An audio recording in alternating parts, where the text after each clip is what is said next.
बच्चों आज क्रिसमस है तो आज के एग्जाम में जो भी टॉप करेगा उसकी विश सेंटा पूरी करेंगे। क्या सच में? चलो बच्चों एग्जाम लिखना स्टार्ट करो। आज तो टॉप मैं ही करूँगी। आज तो टॉप मैं ही करूँगा।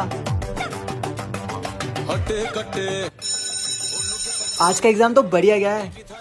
टॉप तो मैं ही करूँगा और सेंटा से मेरी विश मांग लूंगा। चलो बच्चों रिजल्ट आ चुके हैं और टॉप किया है काजल, अर्पित और यश ने। ये अब हमारी विश पूरी होगी। तो सेंटा इन तीनों बच्चों की विश पूरी कर दो। तो बच्चों अपने हाथ आगे करो।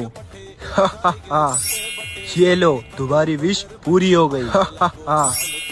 वाह मुझे आईफोन मिल गया। मेरी विश पूरी हो गई। अब मेरी विश की बारी। सेंटा मेरी विश पूरी करो। टीचर मैं इसकी विश पूरी नहीं कर सकता। क्यों? इसने विश मांगी है कि स्कूल हमेशा हमेशा के लिए बंद हो जाए। आप बोलो तो कर दूं विश पूरी। हाँ कर दो स्कूल बंद। नहीं नहीं सेंटा आप इसकी विश पूरी मत करो। आप जाओ आप अगले साल आना।